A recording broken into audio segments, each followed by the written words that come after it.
हमारे देश में आम आदमी के पैसा लेके भागे वाले बहुत लोग हैं। तथागतित, सहारा, एचबीएल, ऐसे बहुत सारी कंपनी है और बहुत सारी पूंजी स्कीम चल रही है मार्केट में, जो उन लोगों की पैसा इकट्ठा करती है लालच देके और फिर लेके भाग जाती है।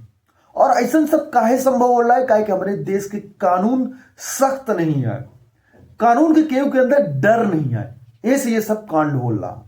तो यही सब ये एक्टिविटी की वजह से अपना के अंदर डर हुई कि कहा म्यूचुअल फंड कंपनी न भाग जाए तो हमार का हुई, हम पचे तो बर्बाद हो जाए। तो डरा के एक रवा नहीं है, म्यूचुअल फंड में पैसा कहा नहीं जाए वाला है। यह वीडियो अपना ध्यान से देख ली, अपना के अंदर से पूरी तरीके से डर निकल जाए कि म्यूचुअल फंड कहां भागे वाला है। तो यह वीडियो ध्यान से जरूर देखिए। तो चलिए आगे बढ़ी थे। तो चलिए म्यूचुअल फंड के स्ट्रक्चर से समझी थे कि म्यूचुअल फंड कहां नहीं जाए वाला है। देखिए म्यूचुअल फंड बिजनेस जो करे के आइडिया माइंड में आवत है वो स्पॉन्सर के आवत है, प्रायोजक के, कि हमका म्यूचुअल फंड बिजनेस करे का है। अब म्यूचुअल फंड बिजनेस करे खातिर कुछ क्राइटेरिया होता है, कुछ योग्यता होती कि 5 साल के एक्सपीरियंस हो चाहिए बिजनेस के, और 5 साल में पॉजिटिव नेटवर्थ हो चाहिए, और 3 साल लास्ट के प्रॉफिट के हो चाहिए, तब स्पॉन्सर बन सकता है। और स्पॉन्सर बने खातिर रजिस्ट्रेशन करवावे पड़ता है सेबी से, और सेबी से अप्रूवल ले पड़ता है। अब ये सब काम होने के बाद स्पॉन्सर अब बिजनेस तो नहीं कर सके, स्पॉन्सर बिजनेस कहीं नहीं सके कोनो हालत में। तो स्पॉन्सर म्यूचुअल फंड बिजनेस करे खातिर ट्रस्टी का हायर करता है, और ट्रस्टी मिनिमम 4 ट्रस्टी हो चाहिए। और ट्रस्टी वह आदमी बन सकते जो साफ स्वच्छ हो, उनमें कौनो मेरे से होगा केस होस ना हो, साफ स्वच्छ नेक इंसान हो जाए। अब ट्रस्टी बिजनेस नहीं कर सके, बहुत सारे काम होता है ट्रस्टी का।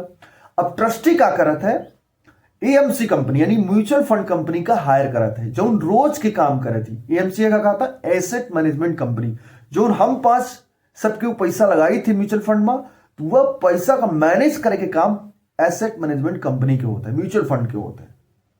अब जो उन सबके पैसा लगावा थे आदमी म्यूचुअल फंड में, तो वह पैसा म्यूचुअल फंड के पास नहीं रहा है, एएमसी के पास नहीं रहा है, वो पैसा कस्टोडियन के पास रहा था। कस्टोडियन के क्या काम होते हैं? म्यूचुअल फंड के जो पैसा लगा है ओकर कस्टडी करब, ओकर सुरक्षा करब। तो ये कस्टडी होती म्यूचुअल फंड से नहीं होती है, ये कस्टडी के काम जो म्यूचुअल फंड में हम लोग पैसा लगाए थे वो कस्टडी का होगा, सुरक्षा का काम है कस्टोडियन के। और कस्टोडियन के स्पॉन्सर से कोनो लेना देना नहीं होता है, कि कहा एक ही आदमी नहीं होता है, ये अलग अलग होता। जो बिजनेस कर रहा है म्यूचुअल फंड के स्पॉन्सर वह अलग इंसान होता है, कस्टोडियन अलग होता है। जैसे एसबीआई म्यूचुअल फंड के कस्टोडियन है वह एचडीएफसी बैंक है, तो ऐसा सिस्टम है। और ट्रस्टी एक म्यूचुअल फंड के अगर ट्रस्टी है तो दूसरे म्यूचुअल फंड के ट्रस्टी नहीं बन सकता है।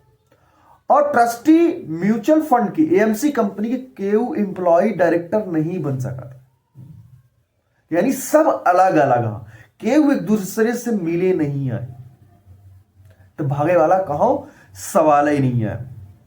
और एक सेबी रेगुलेट कर रहा है, जिसे बैंक का रेगुलेट कर रहा है, बैंक का रेगुलेट करा थी आरबीआई, ऐसे नहीं म्यूचुअल फंड स्टॉक मार्केट का रेगुलेट करा थी सेबी।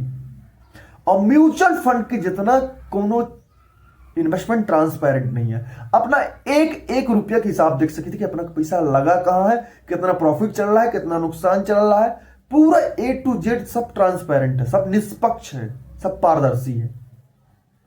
अब म्यूचुअल फंड के जो या अपना के जो पैसा लगाई ला है, तो कल के कोनो कंपनी म्यूचुअल फंड बिजनेस छोड़े चाहती, तो म्यूचुअल फंड छोड़े से पहले ओखा दूसरे कंपनी का देखा पड़ी, म्यूचुअल फंड कंपनी का, और ओखा काम सौंपे पड़ी। ऐसा नहीं हो सकता है कि ये बीच बस धार में छोड़ के चली जाए।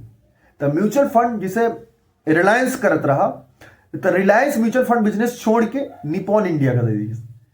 तो यहां अपना डराए वाली कोनो बात नहीं है, पैसा कहां नहीं जाए वाला है, सेबी बाप बैठा है रेगुलेट करे वाला, और निसोच अपना एसआईपी करी और अपने लक्ष्य का प्राप्त करी। वीडियो अच्छा लगा हो तो लाइक से सब्सक्राइब जरूर करब। जय हिंद, जय बघेली, धन्यवाद।